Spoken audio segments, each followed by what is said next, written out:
Alright, so before I play this story that I wanted to play the first time and didn't have time to, I'll just give a brief intro since the other, you're going to hear it. It just continues on from everything I recorded today. And I don't know if I'll have time to put anything else on at the end to close it. So if it doesn't close right, well, that's kind of why, because I don't have time to finish it off or start it off. But anyways, just one thing I want to bring your attention to. The picture I added for this part 2 video, you'll see under the Greece side, Aphrodite goddess, and then you'll see something I circled, the Media-Trix. And I just thought that was cool because I just put in Google. I think I put in Venus, Diana, Isis, and Mary, and I wanted to see what kind of pictures came up. And this was one of many pictures that came up. And and it's not to, I'm not dissing any religion, because just like how there's been different stories in different religions in different places of the world that the Christ story has happened. Well, the goddess, the mother, Mother Nature, maternal, matrix, whatever you want to call it.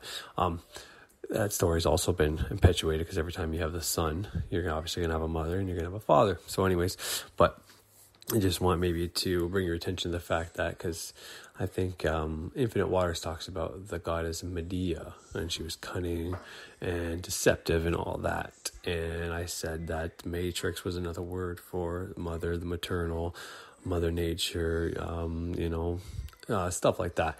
Anyways, and I just thought it was very cool that this actually says the Media-Trix, because you see the word matrix in there, you see the word media in there. So anyways, just wanted to draw your attention to that. I might put some stuff about signs, New Age videos that I watched a long time ago when, whether it's actually Kundalini or whatever the case is, because I do believe in the Eastern Kundalini rising and different things like that, Kundalini Shakti. That does happen, and anybody who's getting very, whatever you want to call them, awakening symptoms, enlightenment symptoms, whatever you want to call it. There's certain things happening to your body right now if you're going through this process. These videos helped me out whenever it was happening to me to realize that, I might not be the only one going through having certain symptoms of ascension and shit like that. Now, take it for what it is. Believe it, don't believe it, doesn't matter. But I know, especially now with the rising of the, what's the Earth's frequency? I can't remember the name of it. The Schumann resonance rising, and everybody talking about weaponized hurts and weapons from the government, blah, blah, blah, blah, blah. You got everything from conspiracies to, the Earth and the atmosphere and HARP and CERN and all this other crazy stuff. But before all this, some of these videos are from 2012, 15, 16, 14 about the Kundalini rising. And these were from blogs and books that were put into words and put on the Higher Self channel. So even though people are feeling these things now, could it be because the Schumann resonance is rising? Definitely. That's 100% accurate.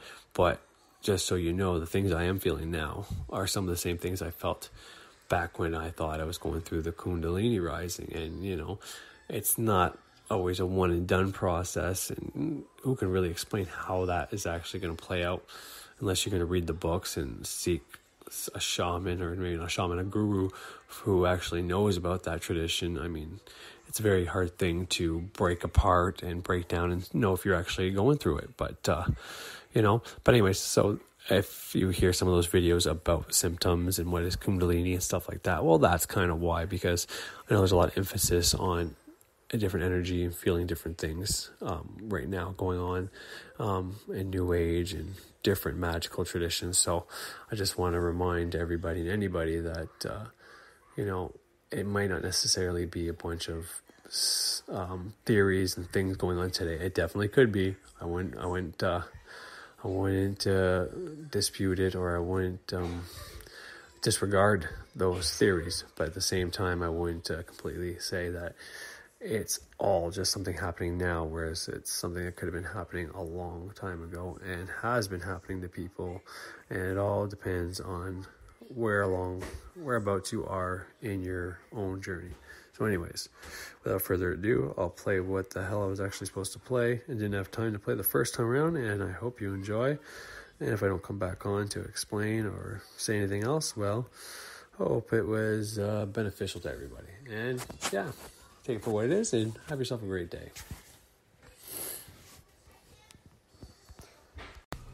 Alrighty, so like I said, I'm not going to try to do anything. I didn't even listen to my previously recorded shit yet to know how many things I have open.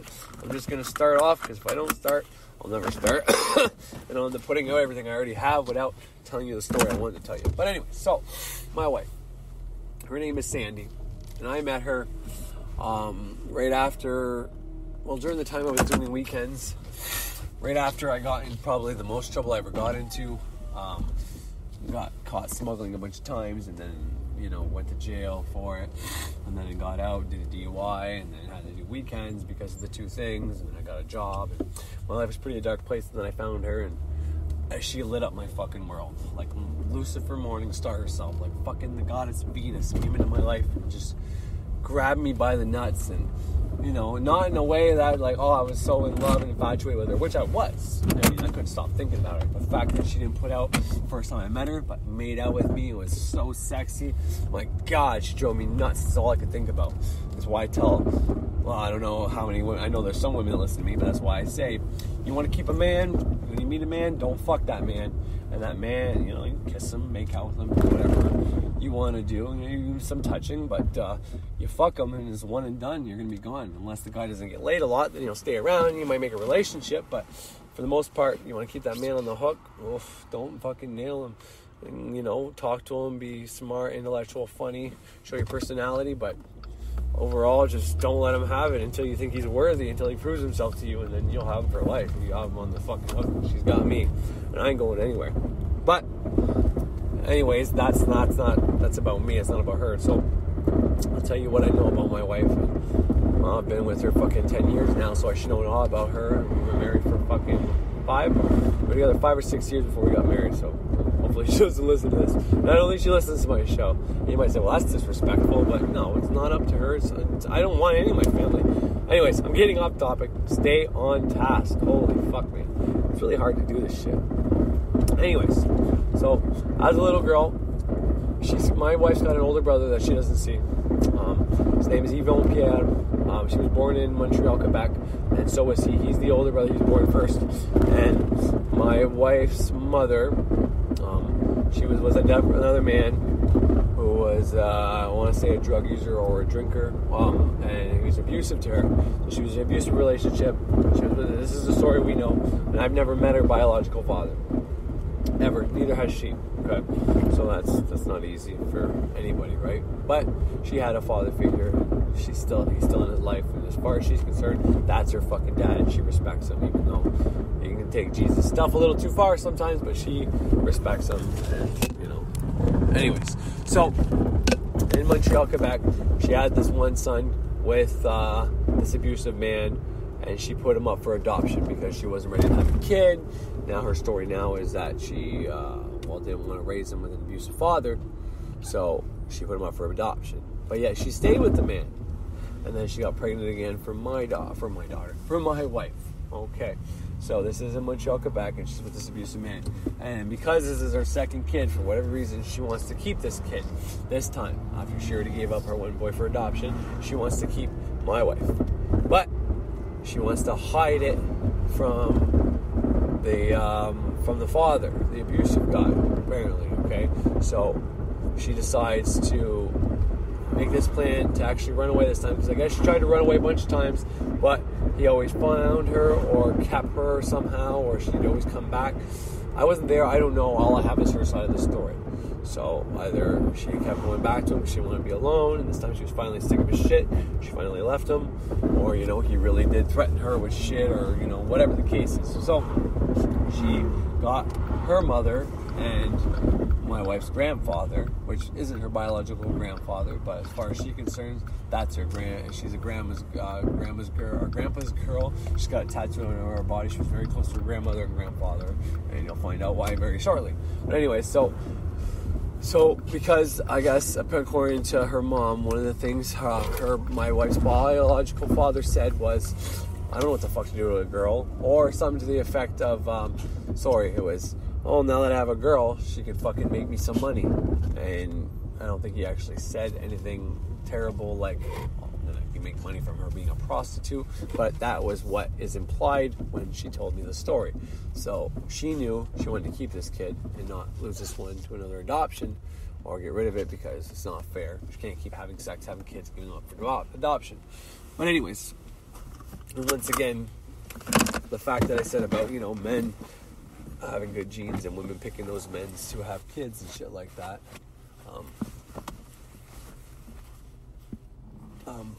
You can say what you want, but anyways, I'm not even going to go there because I'll get off topic. So, this is my wife as a baby. This is the world she came into, okay? She had a father that apparently wanted to use her as a prostitute or something to that effect. A mother who wanted to keep her, but wasn't really there to nurture her right off the hop. I don't know all the ins and outs about when she was really, really little, so I don't even think my wife knows that. But you can probably guess her mom is trying to get away from this abusive man, her father, and she just had a baby, so her emotions are all over the fucking place, and she has to give up her baby girl to her mother. Okay? And her mother is raising this baby. And I think it was until about 3 years old when her mother finally took my wife back. So my wife's grandmother raised her more or less from 0 to 3. Now that could be a little foggy, but I know it was a long time. And that's where that bond with the grandmother started. Right there, obviously. So then she takes my wife down, and she met the man that my wife calls dad, Glenn. And Glenn and Sylvie, which is my wife's mother, they have another child, David. And so Sandy is the oldest, and David's youngest, and Glenn also has a son that's about Sandy's age, so that'd be her stepbrother, Marcel. So there's like 3 of them now, right? Marcel doesn't get much. Sandy doesn't get much because David's getting everything because it's both their kids, whereas Sandy is just Sylvie's, Marcel is just Glenn's, and David is both of theirs. And on top of it, David's got a bunch of health issues that, he's his own classification. He's his own special little disease, apparently, that doctors don't know what the fuck he's got. And they don't give him long to live. However, he's fucking triumphed through everything. My God, I have to make a side note about this because the man is like almost 30 now, and he's still kicking. And in my opinion, he's stronger than ever, and nothing's going to take him out because, he was... Anyways, but they don't know that. So as a child, they give him everything, and my wife gets nothing. Marcel ends up going up for foster care as well. Not to be mean, but Sylvie and Marcel butt heads a lot, and Marcel even apparently gets the neighbor to call Children's Aid on Glenn because Glenn, at this time, this is a long time ago, slapped him on the ass when he was doing bad. He actually hit a girl with a pipe, and Glenn said, "You don't hit girls." Gave him a whack on the ass, and neighbor saw that, called it, and he said, "You know what? It's too much trouble." He put him up for foster care, for adoption, or whatever the case was, or foster care. I think that his mother ended up getting him back, but he comes from a fucked up life too. His mother is like a pedophile or child abuser. I think both. So, but eventually she was, I guess, fucking willing or able to do that, get him back for whatever reason. So, but that's a whole other story. But anyway, so then it's just it's just my wife and David. And my wife got to go see her grandmother every summer, up until she was in her, teens, 14, I want to say 13 or 14, something to that effect, okay? But her and her mother in her teens butt heads. But even before that, my wife, she didn't get much as a kid. David would get all the newest gear, newest shoes, new clothes, and Sandy would get hand-me-downs. And if she was lucky, she'd get a couple new things every once in a while. But she's told me she's had Christmases with one, sometimes no gifts, and David got everything. And, as a little girl, she would ask, well, how is that fair? And she would get, well, you're going to be around to enjoy all these Christmases. Your brother, he's not going to be with us long. And, as much as that might be true, it's not fair to a little girl to fucking hear any of that. It breaks my fucking heart just thinking about it. But anyways, so that's what she goes up to. And, this is not even what I want to point out, but even knowing all that, because my wife's mom, she worked 2 jobs to support the family because they didn't have enough money. And then her father ended up having to go away because her mom and her dad got into a fight. And, mom hit dad, so dad hit back mom, and then dad went to jail. So then there's no father there, and David needs constant care, but she has to work 2 jobs because Glenn's no longer working because she's in jail. So Sandy is 12 and 13 years old, taking care of her brother, raising him. And even according to Glenn, according to Sylvie, and according to my wife, she put all her biases aside. As much as she hated the fact that David got everything, she didn't fucking take it out on him. She literally loved him like it was her own. And to this day, when David's having a hard time, whatever the case is, he'll call her and be like, Dee, and that was the name he called her when she was little. And she looks to him, he looks to her as a mother figure, as someone who took care of him.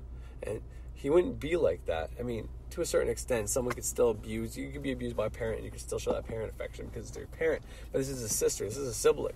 And if siblings don't get along, sometimes they don't even fucking talk, and that's not the case. So I know for a fact that my wife took care of him, despite the fact that he got everything. Because kids aren't rational.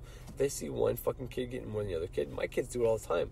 Owen thinks it's unfair when Austin gets more stuff, but then Owen's bad at school. So as a way as trying to divert certain things, we'll buy him something, but we won't let him play with it. He'll say that's not fair, and then he'll do everything in his power to get his brother in trouble. So I don't think if my wife took it out on David for fucking doing those bad things or getting everything, if she was a bitch to him, I don't think they'd have the relationship they have. So anyway, she's 12 and 13 years old, taking care of her brother with lots of complications. And in grade 8 grad, her mom wouldn't even buy her a dress for a grade 8 grad. She wouldn't pay for her trip, but David was in baseball. My wife was in I think it was Brownies because it was free, whereas baseball costs, I don't think it was that expensive back then, but $80 or $90 back in the fucking 90s actually is quite a bit of money. So sorry, that would have been early 2000s, not in the 90s. My wife was born in 89, I want to say. So she lived through the 90s, and she did a lot of this through the 90s. But anyway, so yeah, she never got anything and trips and all that. And so she went to her grandma's and grandpa's every fucking summer. Anyways, when she got to high school, she started dating, and her mom started butting heads. Her dad got out, and they were together, her mom and her dad, they made up, patched up, got back together. My wife was going to school at St. Joe's, like I said, and she doesn't have any flaws as far as I'm concerned, but she was a teenager who never got anything from her mom, and had to raise her little brother. And women are way more paternal or motherly and able to take care of kids and more mature at a younger age than guys are. But my wife, had a boyfriend. That was Noel that I already spoke about. They were both going to the same school.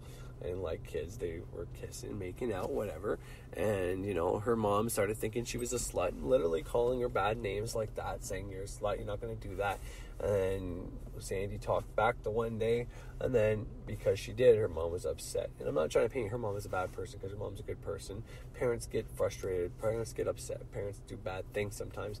I've done bad things. I've said bad things.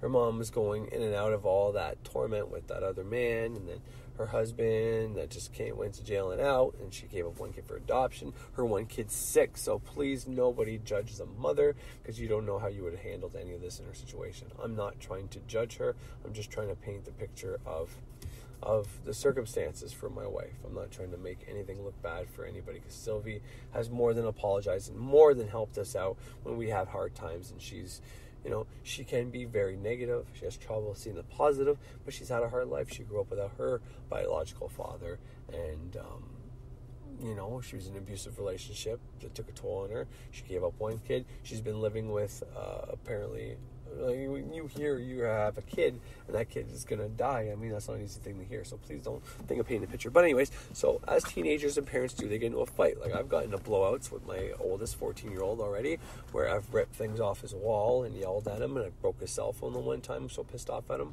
you know. Owen, the one time, I'm not proud of this, but, you know, I actually gave him a smack, you know, out of spite, because, well, I've seen my wife do it too, where, you know, she'd say, don't do that. He would do it. So she'd give him a little smack, and he would just laugh. And then the one day, I'm like, ugh. And, you know, for a while after this, I had to say, you know, I'm not going to deal with Owen because I was so ashamed of what I did. And we ended up talking it out. Counselor, we did all the appropriate work. I was completely honest with everybody. We worked on it, got it over it, dealt with, blah, blah, blah. It's never happened again. But anyways, so yeah, I'm not trying to paint a picture bad of her. I think, you know, it is what it is. And like I said, she's helped us so many times recently. You know, as recent as, you know, right before getting into magic, and even after, you know, sometimes whatever, when I wasn't working and Sandy was worried that we weren't going to have money for things before my manifestations came, and, you know, other times when I wasn't even working on money and I didn't even know bills were a problem. Her mom was lending her thousands of dollars when she had it, you know, and she didn't technically ever really have that money to lend us, but she did, you know. And Sandy held on to this guilt and, you know, kind of resentment towards her mother for the longest time. And I think I was a part of that, and I'm not really proud of that, but I was part of that because, you know, I used to tell her, well, it's not right, the things your mom did. And it used to break my heart, the story she told me. But, you know, her mom's more than, you know, I mean, can you ever really make up for that shit? I don't know. But my wife has put it behind her, accepted her, and forgave her mom for it. So who is anybody listening, or even me, to judge her? If she was able to forgive her mom, then, you know, it is what it is. Nobody's fucking perfect. We all do terrible things to each other.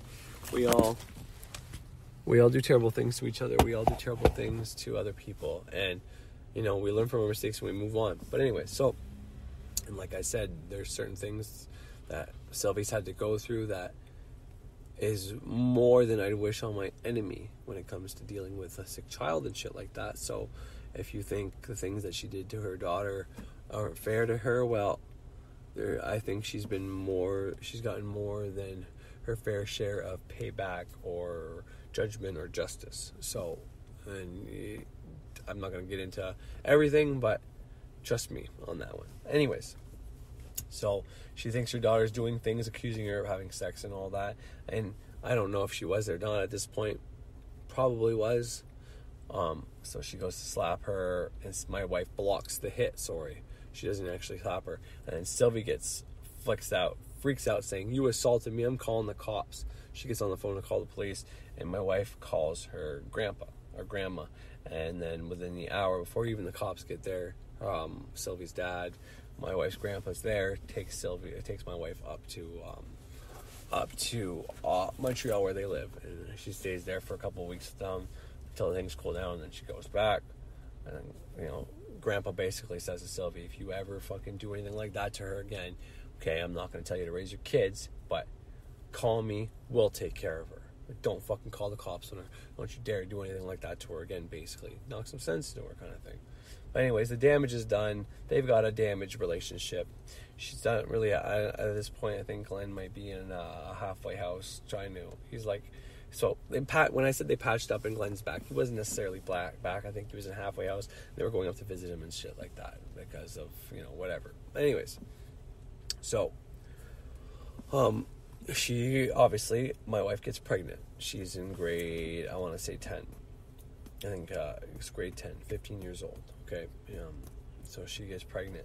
And, you know, obviously, Sylvie called that one, her having sex, and kids have sex or whatever. So she keeps going to St. Joe's, which is a Catholic school, which is a school I went to, believe it or not.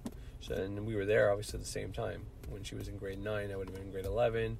When she was in grade 10, I would have been in grade 12. Sorry, no. When she was in grade 10, I would have been in my second time, grade 12. So I was still technically there, but I shouldn't have been. I should have, when she was in grade 9, I was in grade 12, basically, because we're 3 years apart.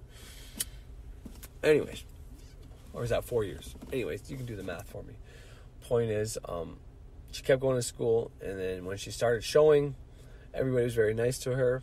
It was halfway through the semester. And because she started showing, obviously the principal and everybody had to ask her, hey, you're pregnant. And this is the Catholic school, so it's something we don't really promote. So she didn't have to write any of her exams for that semester because it was from September to like the January/February part. She didn't have to write her exams. They just gave her a pass and passed her and everything. But it's because the school, they want to look bad, you know. One of their students gets knocked up and they basically kick her out. And she wasn't necessarily expelled like I was, forced out like that.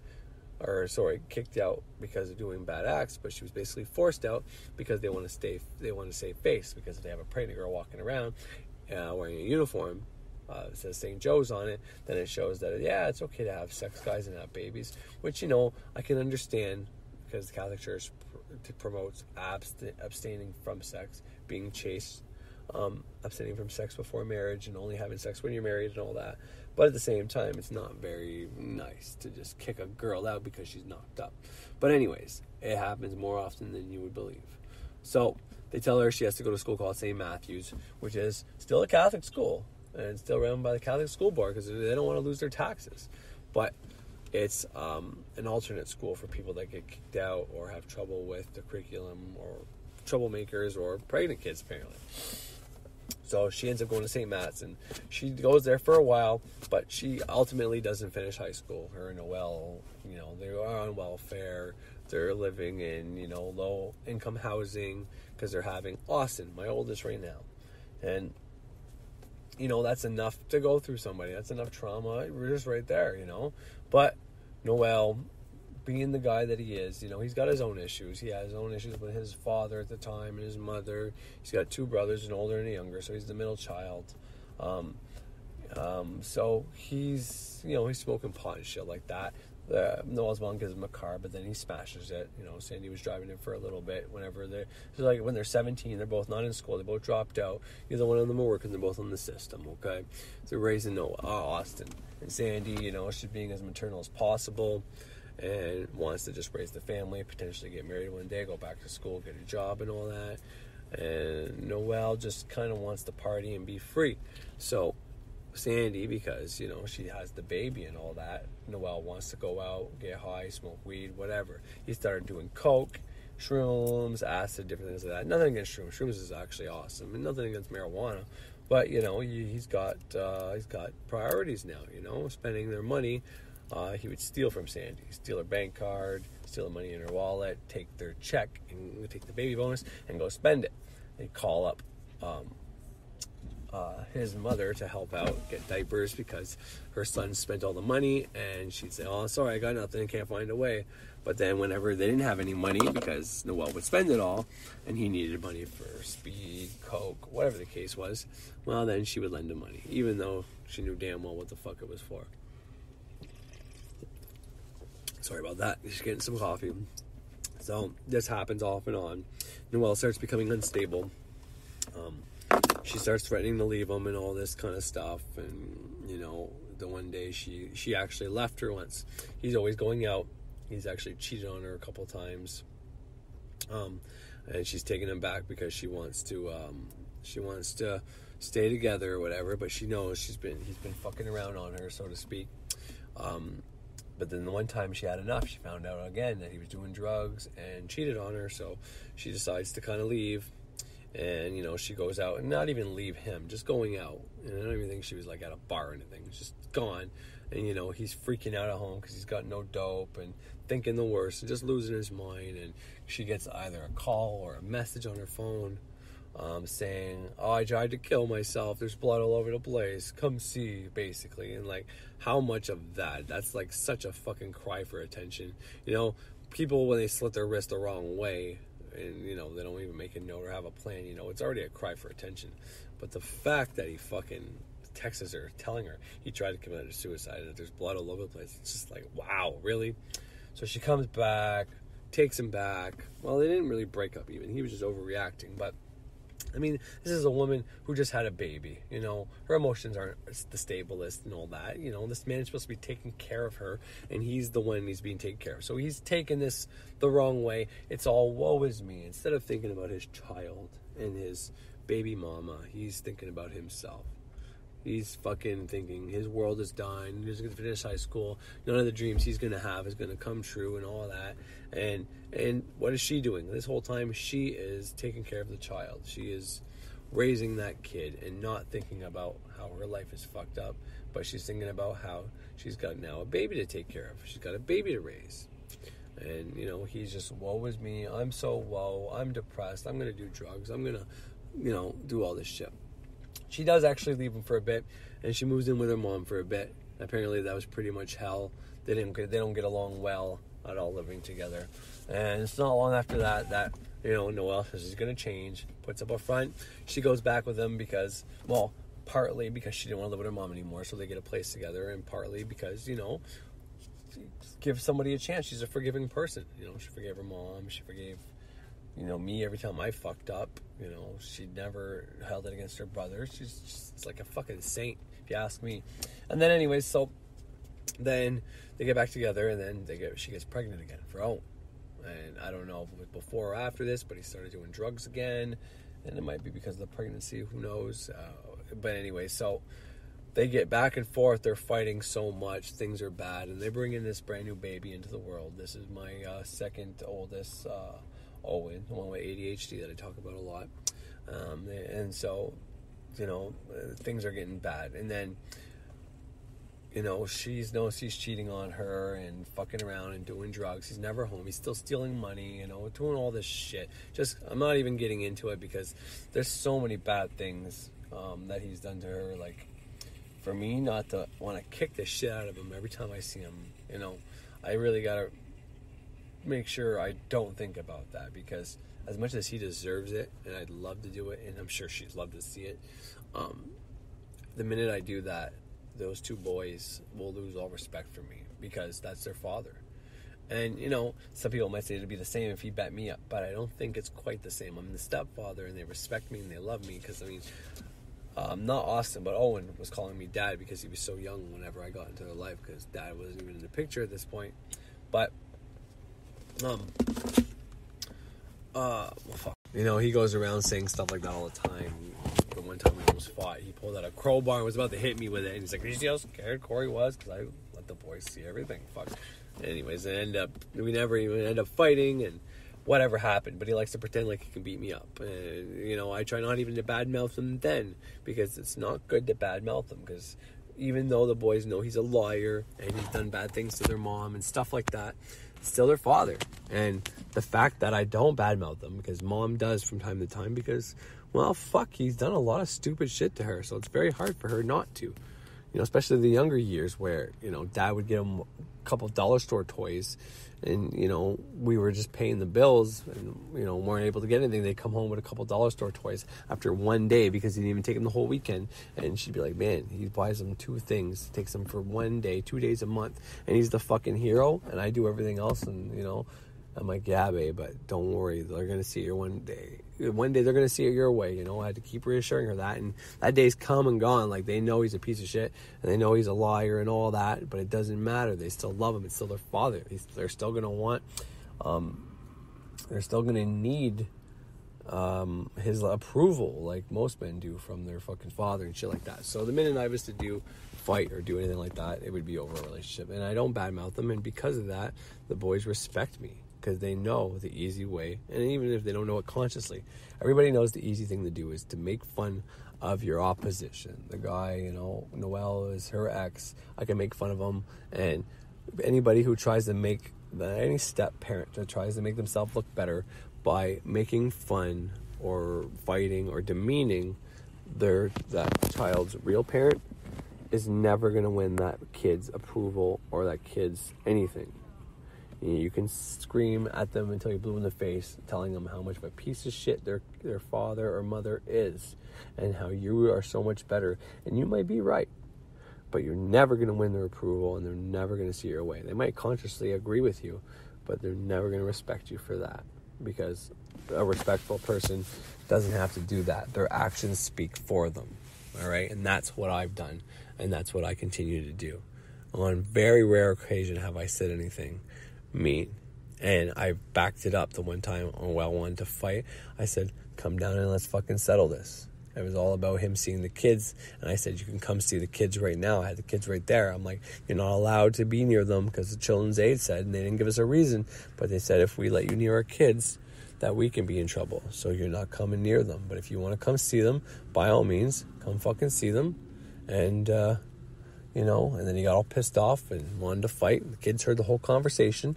So, and to them, it didn't make sense. It's like, well, if Dad wants to see us, why doesn't he just come and see us?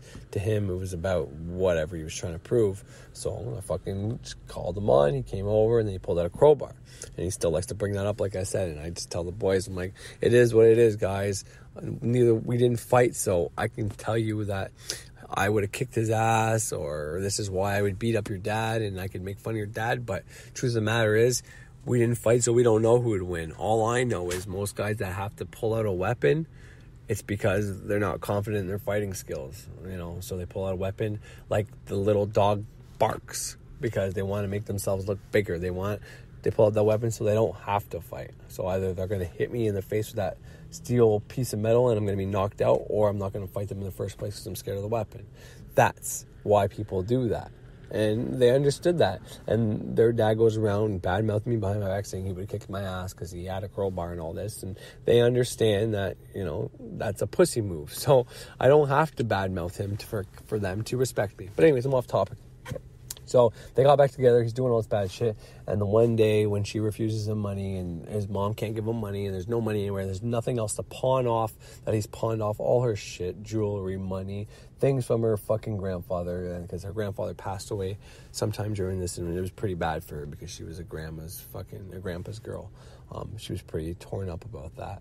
And, you know, he sold some of that shit away, and, like, that's fucking bad. But still, she didn't leave him. She stayed together for the kids. And the one day, he actually was so mad because he didn't have any money or something to that effect. He pushed her, and she fell or something like that, you know, and not actually, like, physically hit her, but pushed her. And that was it. She left.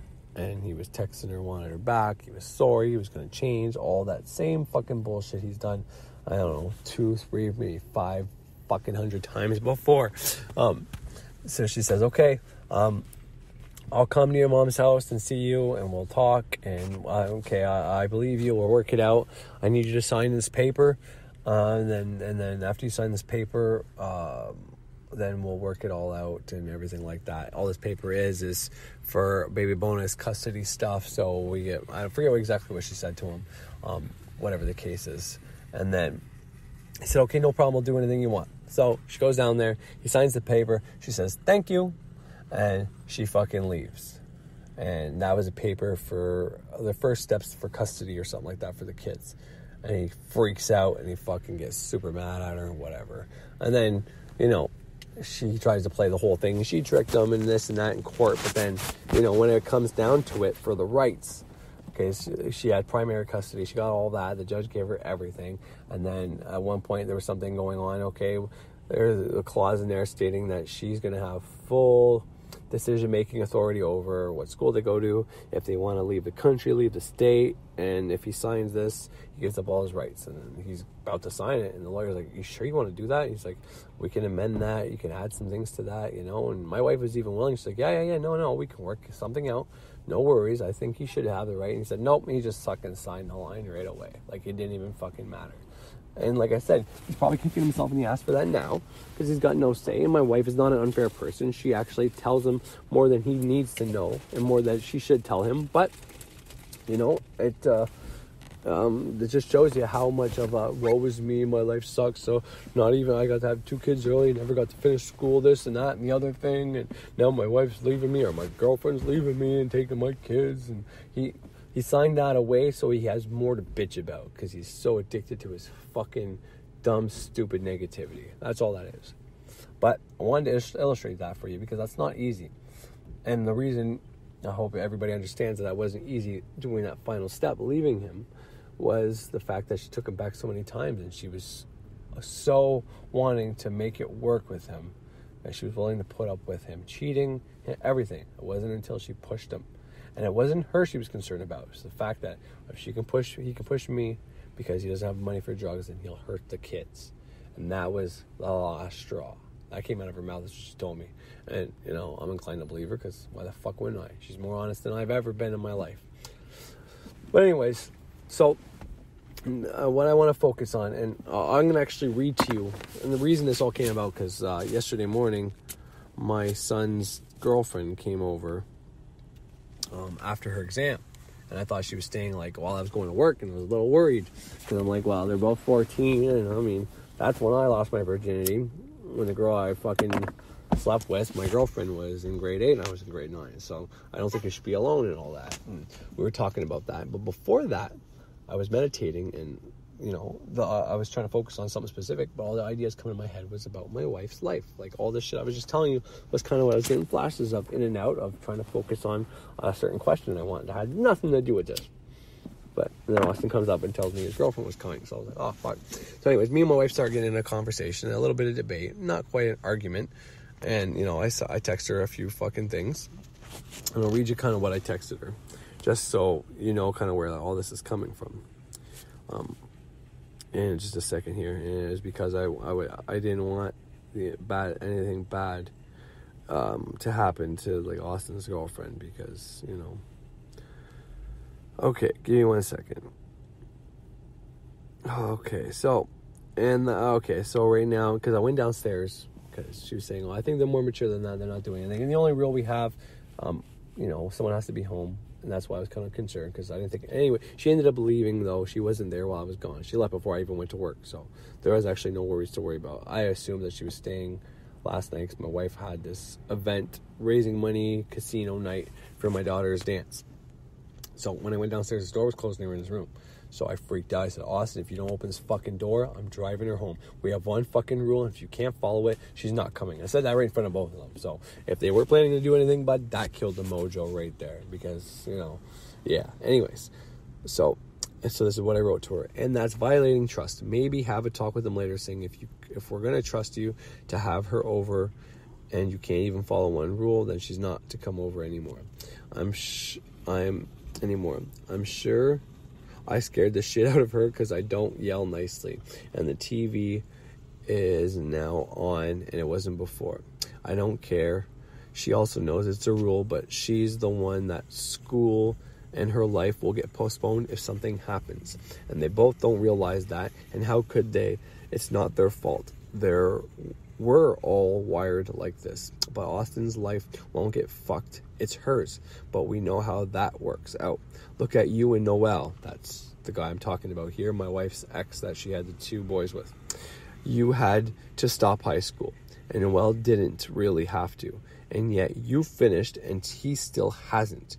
You have a house, great job, married, life is in order, and he's been in jail. He's addicted to drugs, no partner still, multiple baby mamas now, never finished high school, no job, on faking disability, renting an apartment, and, you know, because you took care of 2 children, 2 babies, and you put your needs aside and put theirs first, where he put and still puts himself first, following impulsive pleasures, never saving or sacrificing his time or money, or putting kids first, and now putting kids first now and to reap the rewards later.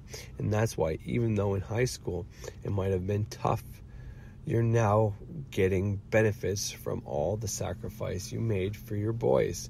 And that happens to most boys. It's one of the reasons girls always get custody, because they sacrifice body, emotion, job, time, life for their babies. So that's why you met someone like me who would help you and allow you to promote yourself and to work on yourself. And, well, we know why you were sent to me, to straighten me out. Laugh out loud. But I don't want Austin to end up like that. And with his attitude, he would be just like his dad. Use it as a reason to not do anything and be depressed like it's happening to him. Why does everything happen to me? And it wouldn't be happening to him at all. It would be happening to her. This is Austin's girlfriend I'm talking about. She would get teased, talked about, judged, parents fighting, parents, disowning possibly. I don't think so, but you never know. Judging, having to make grown-up decisions while being a kid. And that's not fair to her either. I can't imagine how hard that must have been for you. But you are that rare kind of person that, instead of blaming God or the world and treating your kids how you were treated, you actually decide to make the world a better place by putting your babies first before your own needs. And I probably said it before, but I truly think you're amazing, and I'm proud of you, and I'm in awe of the things you've overcome, babe. And you've got to be the strongest person I know. I love you, and I thank the gods you were sent to me, and I now know why I made 2 girls with you, because women are the stronger gender. And I don't say that lightly or easy, but I honestly think it's true. So that's what I told my wife yesterday, which I'm like, fuck man, I gotta do a show about this shit.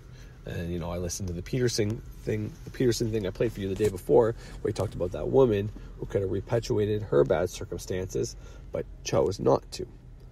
And then she said thank you for the compliments and a couple other things that I can't write, but I tell you. But then I wrote, you're welcome, you deserve it. I listen to stories like this every day to remind me life's not all misery. It's not. This is another text I sent her. That life's not all misery, and it's not. It can be if you make it, and bad things happen despite, you know, all things. Entropy, things just fall apart because life happens, basically. Things have a time limit.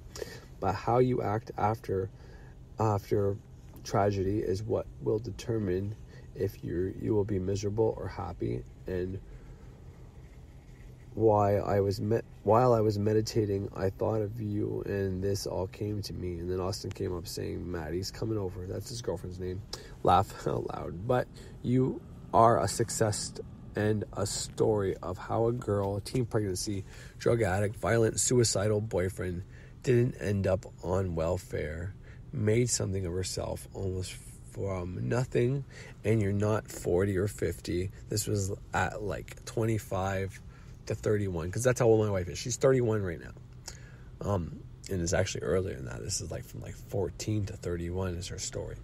It's actually a pretty amazing story, and you should be damn proud of yourself, because not all women could do that either.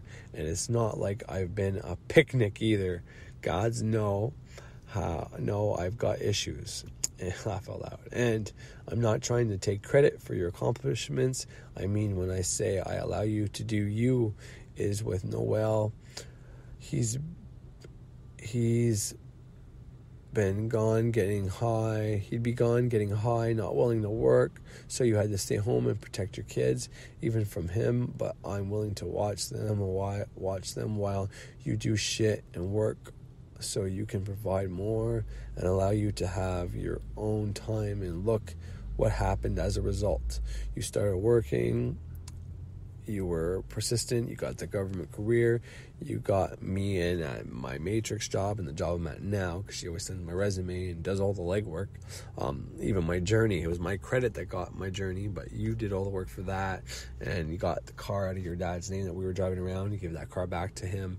And, you know, we bought a house together and another car, and I had 4 babies. So that's what I sent my wife yesterday. Which kind of sparked this whole video, what I want to talk about.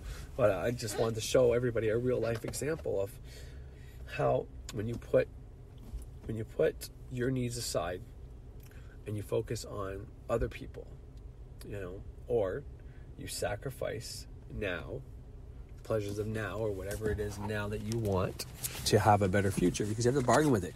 You can't have everything you want now and expect yourself to have everything in the future as well.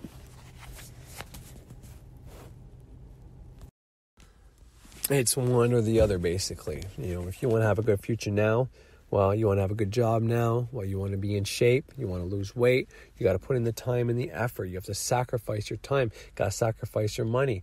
You either have to put your money into stuff you need for your business, or stuff you need to become, or school, buying, you know, paying for a course, whatever the case is. Or, you know, you got to stop doing the things you know that are fucking holding you back. You gotta sacrifice. You have to put discipline into practice. You gotta practice discipline. You gotta do ritual. You gotta fucking make sigils. You gotta do all these things. You gotta sacrifice your time. My wife finished her high school when I met her. The year I met her, she graduated from high school. And then she enrolled in college. Now, she never finished her college, but she ended up working for the government anyways right now, and she's got a hell of a fucking career in front of her. I mean, she's on salary, and if you break down her salary, she's almost at $30 an hour, you know, and she's 31 years old. You know, she's almost making her age in an hourly wage. Like, that's pretty intense. I'm not making that. I'm 3. I turned 34 this year. So that's kind of my point. So, and I never had to sacrifice anything like that, like she has in her life at all. If anything, I've caused her more misery. You know, after dealing with him, compared to him, I'm not as bad. But I was far from perfect, that's for sure. I came with my own set of issues, you know, from, you know, having my drug habits to, you know, just recently not wanting to work and getting into magic and her not really understanding that. If you think anybody, you know, all of a sudden your husband loses his job. You know, I got 10 grand granted there, and I was still willing to work if I found the right job, but I wanted the time off or whatever. And then all of a sudden she finds out I'm into this magic shit that he's not really into, you know. Has a lot on a person. And that's why I said, you know, even though I rationalize it and, you know, everybody listening to me probably understands it and knows it makes sense. But, go ahead. Sorry, waved a guy across. Everybody listening to the sound of my voice probably understands what I'm talking about if they're into this stuff. But, you know, someone like her, she's not really going to understand. Like, all of a sudden, her life is probably like, what the fuck? He's into magic. He thinks he can bring stuff in with his mind. He's doing rituals, like Satan worship. Like, what the fuck, you know? That's a complication all on its own. But, like, I mean, I've done a lot of other things and bad things. And, you know, I mean, as far as I know, my wife's not really done anything like that, except for maybe being a little too impulsive at times and spending more money and not knowing how to pay the mortgage or the rent a few times. Like, she's never done anything that bad. She's been faithful. Like, so, you know, I'd be lost without her. And in all honesty, she's a strong person because of what she went through. She can, in my opinion, she can tackle anything and do anything because she's been through all that. You know, there's things I didn't even mention in that whole story. Like, when we first got together, and I've already said this before, but, you know, she, we had our first daughter, Savannah, together, right? And, you know, we just got a brand new, we were renting a house at this time. And, you know, I was working steady. I wasn't making much at this job, but I was working. And she was working as well at the time, but no, wasn't making much. But, you know, we had 2 kids and one on the way. So they were both my stepkids, and this is my first kid coming. I got laid off around that time, right? And that was pretty fucking rough making ends meet, but we got by, and then I got a better job and all that. And then after she had the baby, her doctor left town, and she had an abnormal biopsy, and then turns out she had cervical cancer. Boom! Like, holy fuck. Like, after everything she already went through, all the issues with her mom and her brother, and then fucking, you know, not knowing her dad, and then fucking her other, when she does call dad, end up going, you know, away because of her mom, and her and her mom having a good relationship, and then having a fucking baby, and then having that guy being suicidal, and, you know, having to leave him, because anybody knows when you leave a relationship that's unstable, that someone you've been with, because, you know, they were together for a long time, probably not as long as we're together right now, because if they got together when they were 14 and she left him whenever she was 20, early 20s, it was not quite to 10 years, but it's damn close, you know. And even when you know something's not good for you, it doesn't make it easy to fucking leave. But that's all the things she did and went through. And then after all that, you have a baby with this new guy, everything's going great, you know. He was laid off, we got his job back, we have this baby, and then boom, the doctor leaves town, and then the new doctor flat out tells you, okay, well, there's that cervical cancer on your ovary, or you got a cyst on your, anyway, cervix. I don't really know. I don't remember where it was, but the point is, she was like, what? He never told me that. And he's like, what? You didn't know? Like, he legitimately thought, like, she already knew. But she's like, no, all he said it was abnormal. So that was a fucking lot to take. And, you know, I was pretty, you know, I didn't really worry about it all that much, to be completely honest. I'm not going to paint this to be worse than it was, because there's a lot of people suffering because of cancer and stuff like that. A lot of people going through a lot, and I'm not going to paint this to be really bad and make it look really good, because I don't believe that anybody should do that.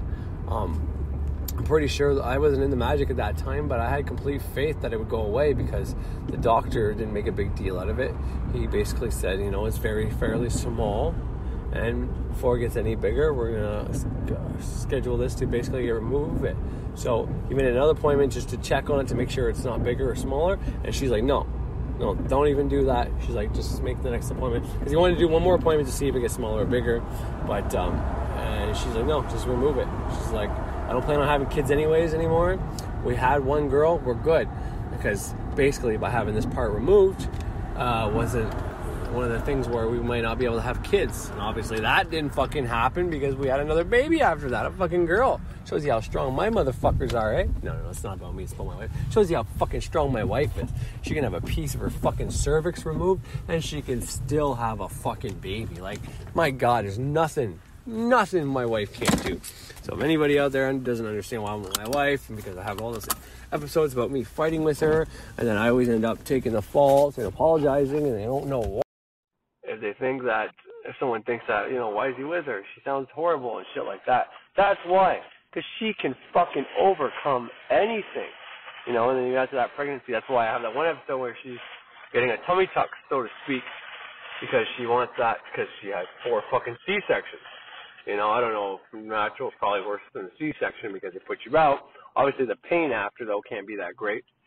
When I was getting cut open and shit like that, and my wife doesn't take opiates. They offer her morphine, hydromorphone, Percocets, and she said, no, I'll just take Tylenol 3s, which is still an opiate, but you don't really get high off of Tylenol 3. Anybody telling you do, and you're just an idiot. I mean, okay, well, maybe the first time you take them, you feel a little something, but it's not very strong. And maybe it's just because I used to be an opiate addict, so maybe it's because I don't realize it anymore. But point is, I don't know anybody stronger than my wife, except for maybe my mommy. And I said it like that because every boy who has a good mother, who's been close to their mother, is almost always a mommy's boy. But yeah, my wife, she's done it.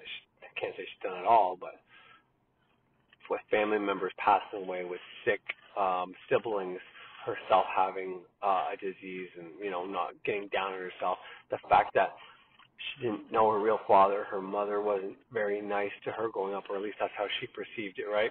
Her mother isn't the very loving kind that tells her kid often they love them and shit like that either, even though she does, and I know she does, and we all know she does.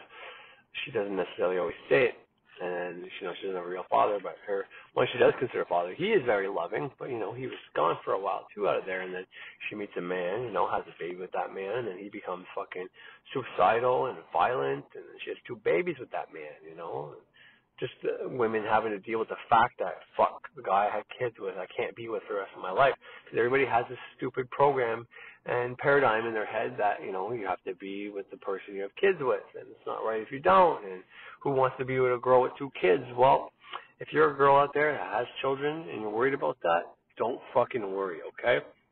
Because some light-working empath motherfucker, witch, fucking ceremonial magician, whatever the fuck I am. There's more than me out there. There's a lot of men who've done it before I've ever done it, and more that are going to do it after I did it. Because there's people that just feel a call to being with a woman with children. I'm telling you, like, I was with a couple girls that had kids, and then during that time, I was with a girl that, I remember this one girl I was with her. She was single. She never had kids or whatever the case was.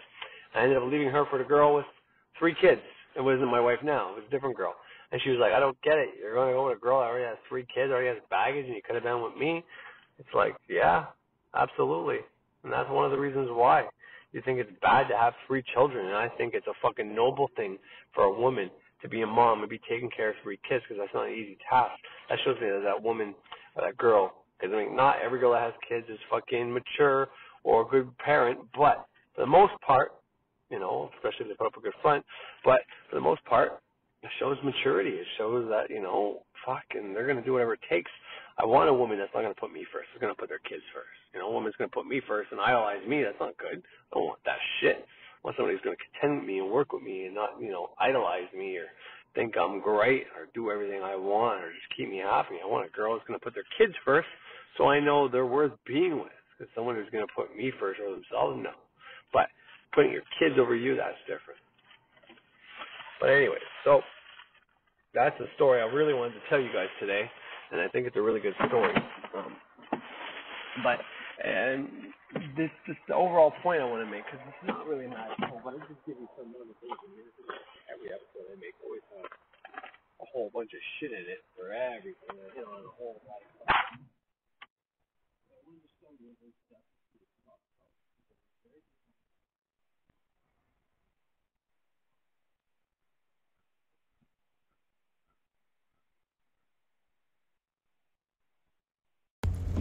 Alright, so before I wrap this all up, because I'm not positive yet because I haven't tallied up all the recordings I made, but I'm pretty sure I'm probably going to be very damn close to 3 hours.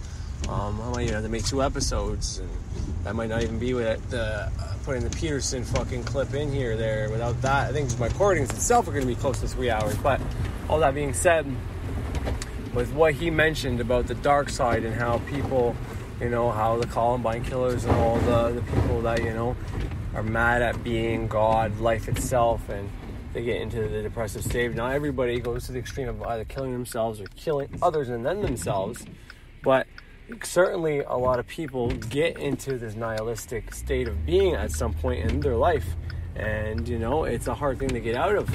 And like I told my wife whenever I was telling her all about what I was thinking about that day when my son's girlfriend was coming over, I look at all these stories, positive stories of people. I like to try to find the good things in life. I don't believe that all life is love and light. I mean, at one point when I was just getting into the new age stuff, after my fear-based fucking shit, fear-based media stage, after that hit, I was pretty love and light for a while, but came out of a dark place. So, went from one polarity to the next. And then I discovered, Freighter, and then read the book and started working on depolarizing myself. And, I'm always working on that. I'm always doing my practice, and I'm trying to do every day my rituals from the middle pillar, the neophyte rituals, and then the first grade. And now I'm actually starting to work on the next grade that I'm supposed to be on. Although I haven't fully committed to doing all the practices yet, but I've started. But I'm certainly doing the Earth grade, Zelter. But anyways, point is, even whenever you get in this path, if you listen, watch people, and they go on and act as if everything is easy, and once you depolarize, everything happens easy and it comes to them easier, or, they're letting on like, they're so enlightened and shit like that. To understand that, if they're being truthful, well, then they had to go through some pretty dark stages. Because in my experience and the mentors that I've listened to, none of them pretend that this path is easy. They actually all state that it's a pretty difficult path to be on. And it's not for the faint of heart.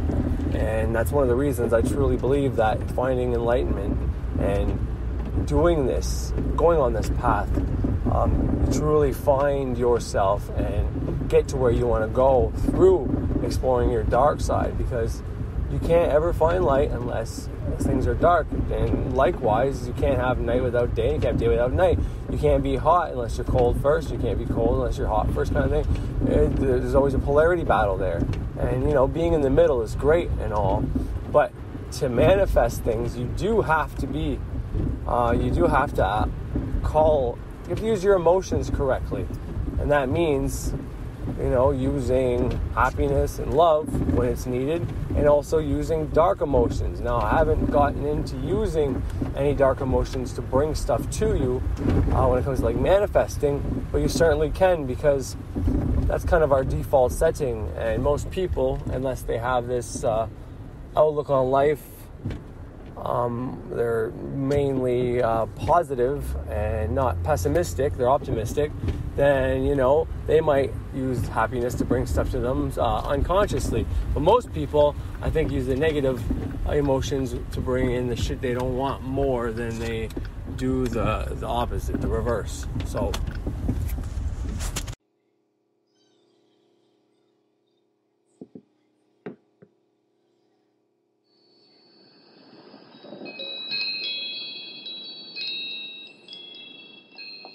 The ancient Hindu Vedic tradition is one of the first cultures known to have labeled a mysterious force. It was a mysterious force so potent, so empowering to humans, That knowledge of it has been guarded by elites and their priesthood class for thousands of years in many societies, including the West. In the Hindu Vedic tradition, they name this spiritual power Kundalini Shakti. Today we are going to look at 5 telltale signs that Kundalini Shakti is preparing to awaken inside your body. The kinds of symptoms we face when near pre-awakening often are mainly due to changes occurring within the mind. So, what are the symptoms we can experience that tell us Kundalini is preparing to awaken and change our lives forever? 1. Visions, vivid dreams. We start to experience vivid or lucid dreams. Dreams can start to feel very real. In the dreaming state, our reality seems to us every bit as real as we experience afterwards in our awakened state. 2. Synchronistic events. Oftentimes people experience synchronistic events just prior to Kundalini awakening. These may have been occurring before in our lives, but in the pre-awakening phase we, for the first time, recognizes these events for what they are, as synchronistic, not random events. This realization gives us an immense feeling of joy and security, as we realize that we are not alone in this universe, that we are following a path and that there is a higher, all-seeing intelligence, which I call Source, that is watching us and giving to us exactly what we need at precisely the right moment for our journey.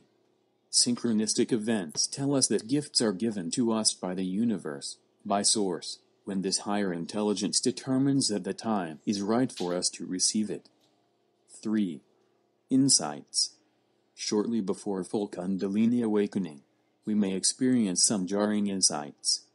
Insights so powerful that they may cause us to see the world quite differently. From the vantage point of this new awareness, we can experience changes in perspective, changes to our belief systems, into our understanding of our place in the world. Sometimes this is referred to as awakening, where we begin to see the world as it really is, not how we have been told it is, for the first time. 4. Cosmic sounds in the inner ear. Sometimes it is a common experience, cosmic sounds in our head, a faint ringing sound that ebbs and flows like the tide at different times of the day. When we awake during the night, this sound or energy can feel like a crescendo of activity going on in the head, while during the day, it can pass almost unnoticed. Be sure that when you experience this faint ringing sound in your inner ear, that you are on notice that a Kundalini awakening is approaching. 5. The last telltale sign we will discuss today, and possibly the most dramatic symptom of Kundalini pre-awakening, is that people often experience a sudden interest, borderline fanatical obsession, about what they eat. Analogous to how the breasts swell in a young mother before giving birth, Kundalini begins to completely take over our body and our dietary choices. We stop eating, or drastically cut down, our consumption of meat products. We feel uncharacteristically drawn to high-nutrition green leaf vegetables, fresh juices, and natural detoxifying agents.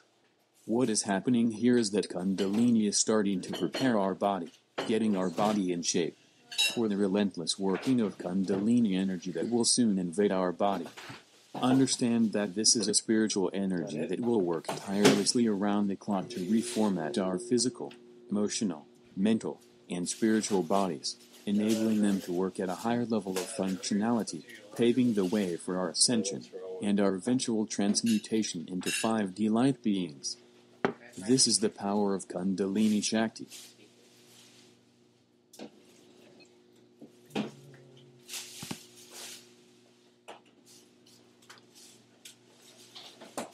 Bluetooth pairing.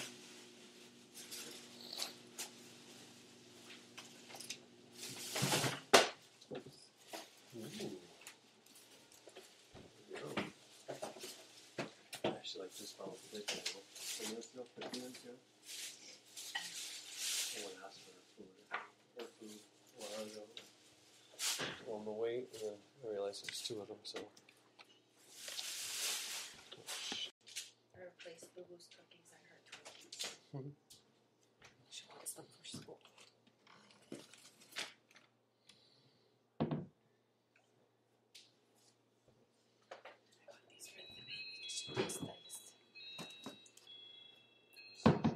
have so many going through Kundalini on Earth. The Ascended group is just beginning, and the group already in it is about to finish. Comes to Kundalini, age doesn't matter. Working with people in their 70s that are going through it. Kundalini can be very uncomfortable and scary at times. Body is going through massive changes. By the time Kundalini is finished, every inch of your body will be transformed into a light body. People that are in Kundalini and not even aware of it, going through it. People are running to the ER and the doctor, only to be told nothing is wrong with them. Need more healers that can guide people through the process. Having great success with getting people through it in a month to a month and a half. Can go to a healer. It can turn Kundalini into a process that takes months and not years. Can't. I am going to try and write about how to help you get yourself through it. Blog. I will go over each chakra and the physical symptoms of Kundalini in that chakra. Kundalini energy, which is your primal life force energy, starts in your root chakra and works its way through each chakra, ending in the crown. Reaches the crown, you have reached enlightenment. The body is not free of energy blocks. The Kundalini energy can get stuck and create a lot of painful symptoms. Being clear of blocks will not relieve all symptoms, but they will be bearable and you will finish Kundalini much faster. Kundalini energy works its way through each chakra, opening and changing it to be able to handle increased amounts of light energy. It takes months or years, depends on you. Seeing an energy healer will speed up the process. Suggest weekly sessions with a healer. There are ways to help yourself, and I will write about that in a separate blog. Blogs will be a Kundalini series. Is the first one, so I will go into the physical symptoms now. Miss any, feel free to let me know. Kick myself every day for not keeping a journal. To remember what happened 2 years ago is hard, but by working with others, my memory is triggered. Kundalini in root chakra.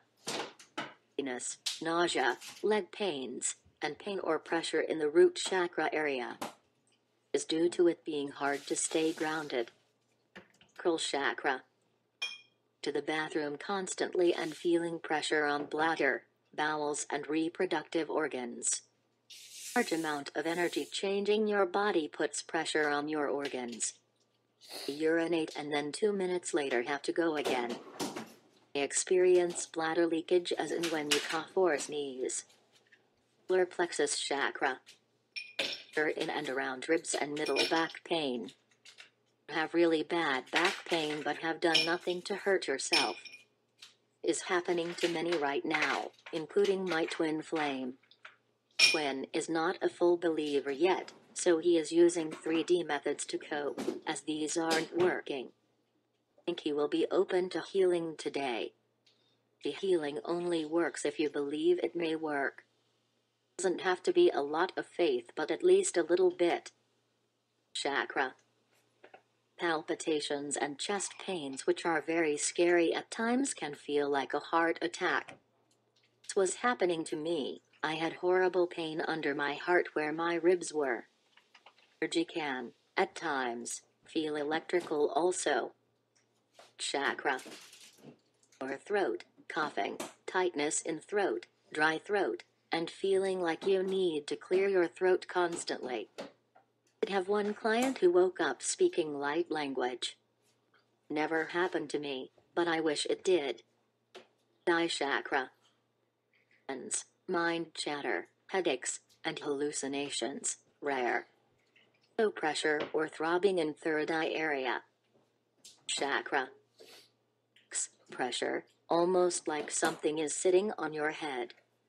End of this activation, I, for weeks, felt a constant intense pouring in of energy in my crown chakra. Going to be focusing on Kundalini for a while as so many are going through it. I'll next write on how you can help the process along. Key to Kundalini will be getting that energy to move through without hitting a block. Kundalini, you will also have some other symptoms. Waking up at 3, 4, or 5 a.m. Sweats that leave you drenched and feeling cold. And or hives. Of electricity shooting through your body, especially arms and legs. Falling sensation or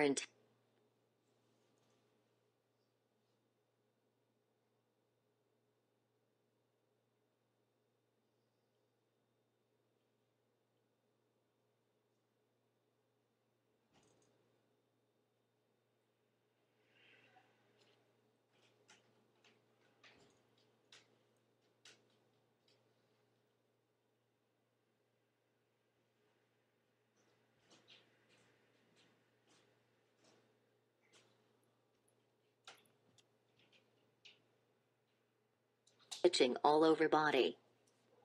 Heat that seems to come from inside your body. Radiate heat. People can even feel it come off your body. Can be signs that you need to ground.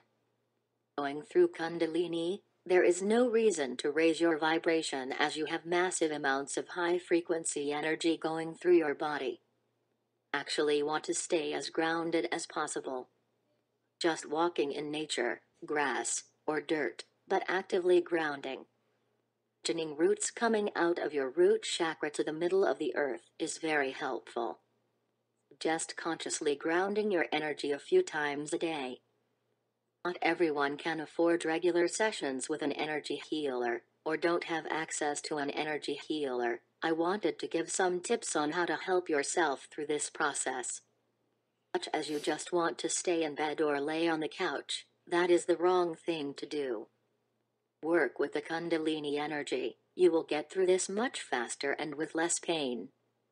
Make a difference in being in Kundalini for years in pain, 2 months and just being uncomfortable. Energy can get pretty intense and build up causing pain or discomfort. Try laying down and releasing the excess energy. Done this to release energy blocks too. Down and repeat a mantra for 10 or 15 minutes. After a bit, you should start to feel the energy lift. My own mantras for this releasing of energy. One I am using now is, I release all energy that does not belong on me to the universe now. If it is an energy block, I say, I release all energy blocks to the universe now. And stay calm and not be fearful. Always makes things worse. Most of our fear comes from feeling pain or discomfort, and getting scared we won't be able to handle it. And handle it, you just need some skills and tools to cope. Drinking lots of water and eating protein. Protein grounds you and the root chakra. In Kundalini, you have plenty of energy and even too much going through your body. Grounding will help with this excess energy. Imagining a root coming from your root chakra and going through the layers of the earth to the center is a good grounding exercise. Activities that keep your body open. Especially Kundalini yoga, stretching out on the floor, Qigong, Tai Chi, acupuncture or acupressure. The goal is to get the energy to move through your body. Force yourself to be around people that make you feel worse. Try and be superhuman through this process. Can't go out in public, don't go. There's nothing worse than going out in public to some place crowded and then panicking from being overwhelmed. This a month ago. To an outdoor concert and had to leave. It was just too many people and too much energy in one place for me to handle. Kundalini, all your senses are heightened.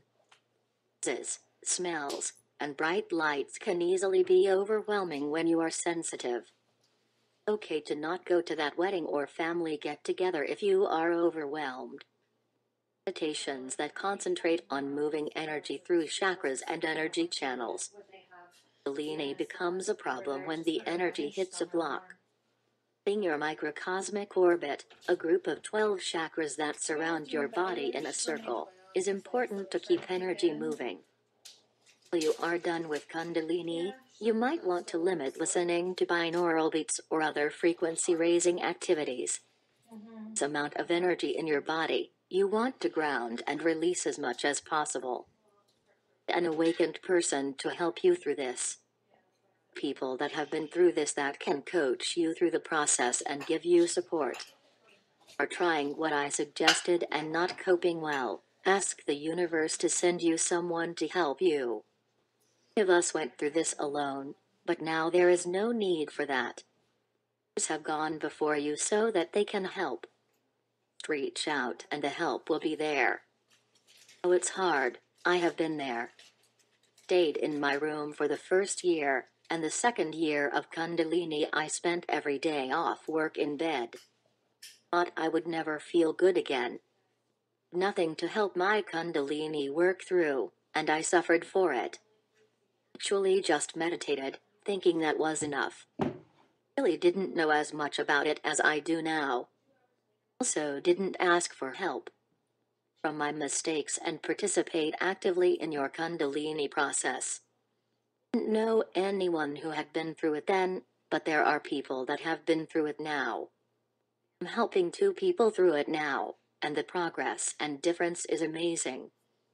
Turned a 2-year-long process for me into a 2-month-long process for them. Healer doesn't have to be an expert Kundalini coach. Energy healer or Reiki healer can be just as much help because they can move the energy during sessions. Just acupuncture also. An acupuncture session to quit smoking that opened up my energy and started my awakening. Did I know when I was laying there with needles in my body, it was going to completely change my life like it did? No, it's easy to get frustrated and resent the process. Even want to quit. You could probably, if you really wanted to suppress the energy and let it go dormant. Come back later and maybe even worse. Kundalini process is you getting a brand new light body. You'll have never felt as healthy in your life as you do with this new body. Disease or illness can exist in the light body. Do get sick, it is an issue with energy and can be solved with energy healing.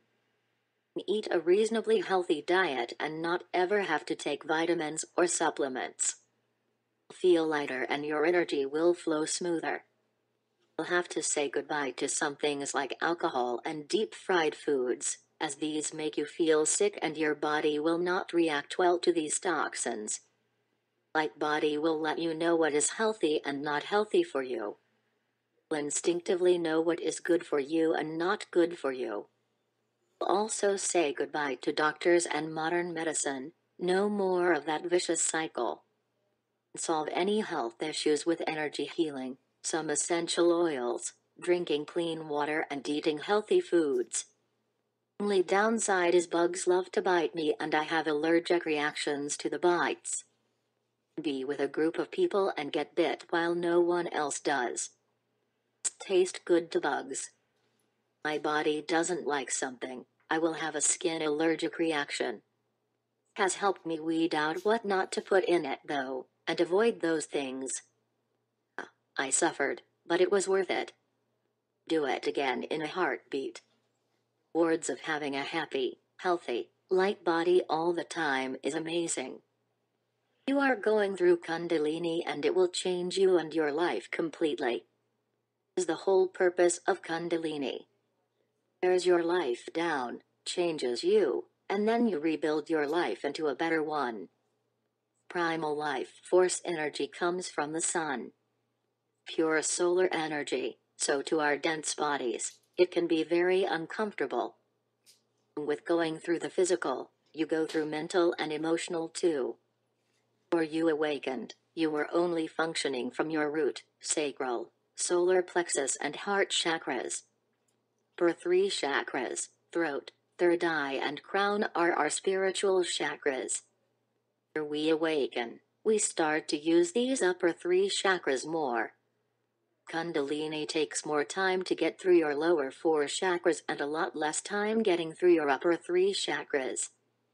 Upper 3 chakras won't be blocked very much because you didn't use them much before you awakened. I'm going to go over each chakra and the changes that Kundalini energy urges you to make. We'll be going over the throat, third eye, and crown. The basis of Kundalini is that since you raised your vibration enough to ascend, you are going to now make changes in your life to match that higher vibration you created. It may seem like your life is falling apart, but it isn't. Vibrational change, and you are building your higher vibrational life. To build that higher vibrational life, we need to get rid of what isn't vibing high in our life anymore. Chakra. Kundalini is in your root. You will be wanting to make changes to your third dimensional life. It has to do with money, career, home life, school life, etc. Want to remodel your living space. You want to get rid of things you no longer need. You may want to move. You will just feel the urge for change, and more change. You want to change careers. Your job no longer interests you. Decide you no longer want to go to school for what you thought you did. Also may be in fear of lack of abundance in your life. Also could experience depression. Energy is all about making changes in your everyday life. Sacral chakra. Chakra has to do with relationships, past trauma, childhood issues, intimacy and sexuality. Look at your close relationships as they no longer match your vibration. They leave or separate from your partner as they no longer match your vibe. You'll start to distance yourself or completely toss people out of your life that have a lower vibration than you.